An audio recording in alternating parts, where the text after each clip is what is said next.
hails from Keith Wallows, the Senior Advisor for the Infrastructure and Projects Authority, and the guy who wrote the government's infrastructure plan for skills with all of those big, scary numbers in about shortages and so on. So, Keith, over to you.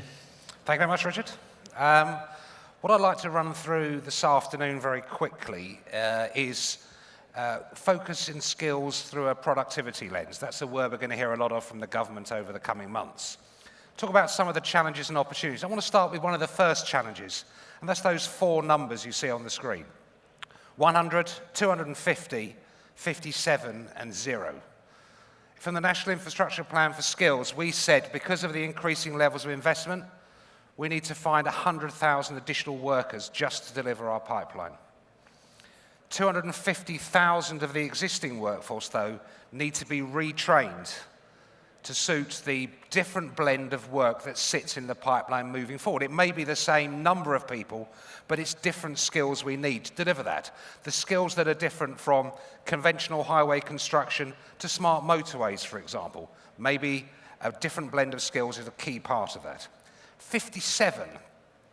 57 is an indicator of how difficult we make it for people to get qualifications that are transferable across the industry.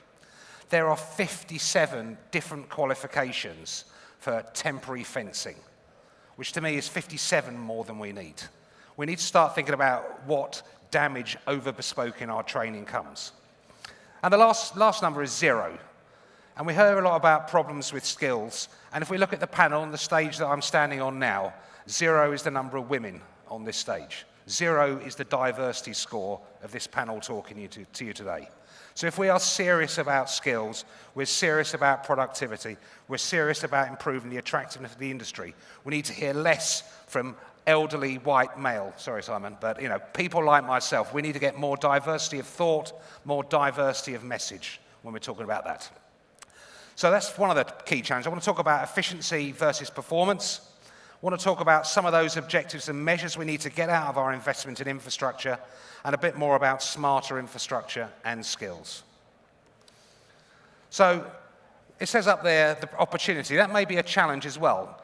We in the UK invest somewhere between 60 and 70 billion pounds each year in infrastructure, economic and social infrastructure.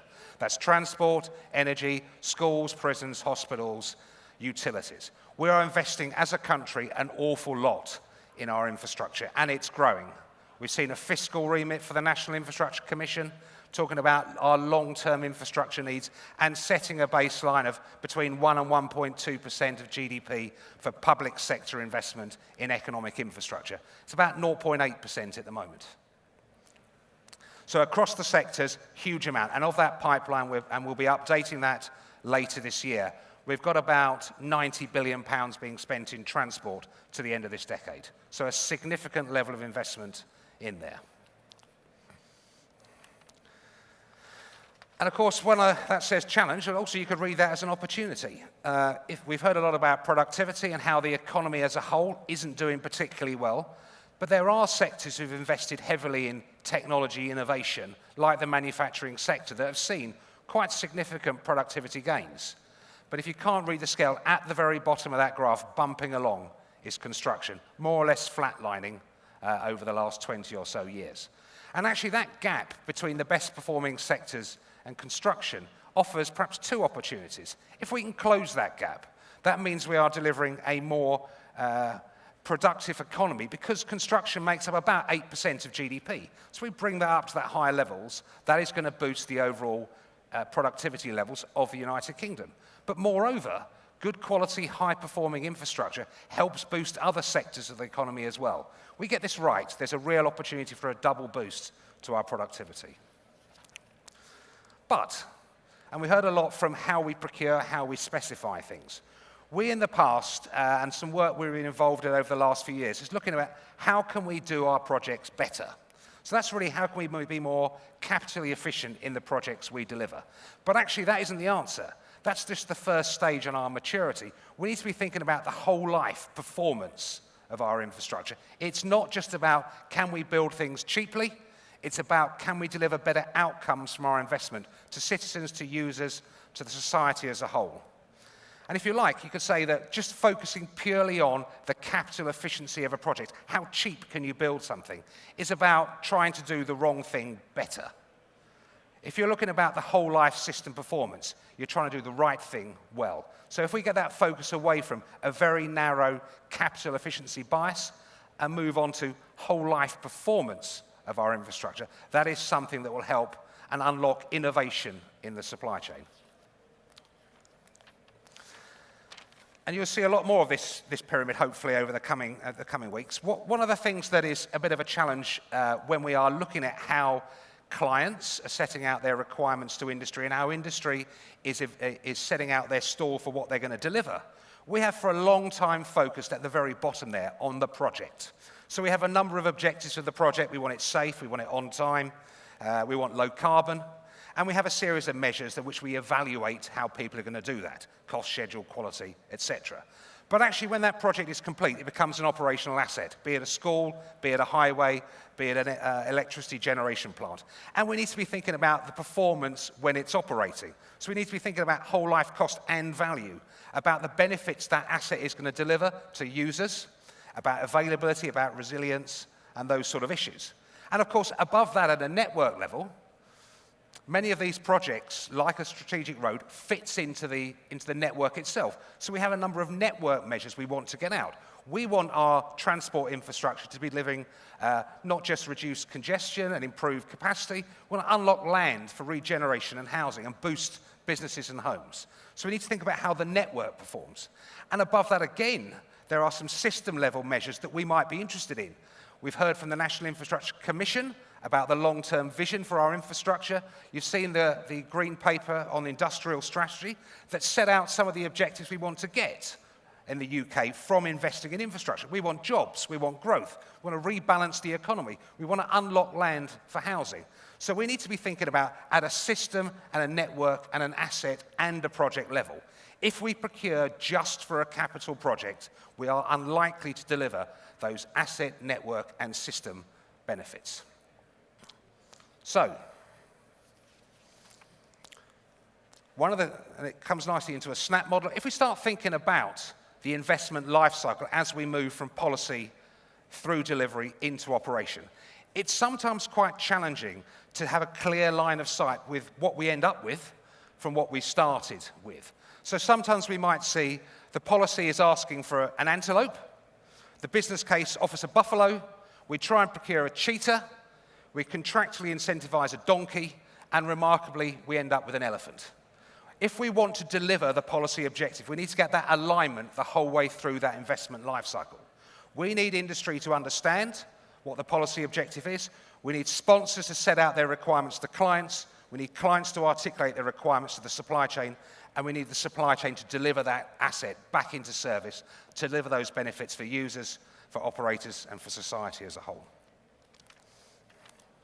And part of this future is not thinking about it's just about doing more of the same. We need to think about doing things differently. We're going to focus quite a lot on how we can start driving in off-site and manufactured solutions into delivery. At the moment, it doesn't happen very much in the UK. What I would say, the bottom left of that is what most of the industry does. I know there are lots of pockets of good practice, but in the bottom left-hand corner, it's a traditional approach, using a bespoke solution and a bespoke process. Everything's unique, and it's all delivered in a unique way. We've seen certain parts of the industry look at modular solutions, the top left, what I've called volumetric, where you're delivering a standard solution and a standard process. That's good, that's a step forward. And in the bottom right, on that component side, a lot of common design guides delivering standard solutions, but perhaps through a bespoke process. I want to be in the top right. I want to be manufacturing a lot more. That's delivering a bespoke solution using a standard process. You look at what automotive, consumer electronics do, they have infinite levels of customability to their end products, but they're delivered using a standard process, much more efficient. And we're not going to unlock that if every client is asking for the same thing in a different way and incentivizing different things and asking for different things and how they set out their specification and how they procure and evaluate. So we need to start thinking about how can we join up government better. The largest client in construction infrastructure in the UK? How do we join up government to start delivering something that unlocks that innovative capability and brings new and more profitable solutions to industry in terms of delivering our infrastructure needs? So just bringing that back to skills, we need to be thinking about skills slightly differently as we move forward. And in doing that, we need to be thinking about what are the benefits we want to get out of our investment in infrastructure, not just what are the costs of the project. We need to be thinking about the whole life of assets, not just the project phase. We need to think about how technology can be used better to improve the operational performance of what we've got. We have very mature infrastructure systems in the UK, very mature transport systems. But are we getting the best performance out of that? And what can technology, sensors and the like, give us? Artificial intelligence and big data. How can that support better performance of what we already have? So that may say we need to have a look at a different blend of skills in the future. It's not just more of the same, it's different.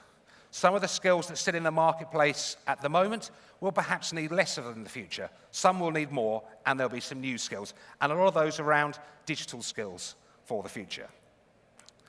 If we're manufacturing as well, we're talking about skills in different locations to where the projects exist. About 90% of the people working on a project work on the site, if it's conventionally constructed.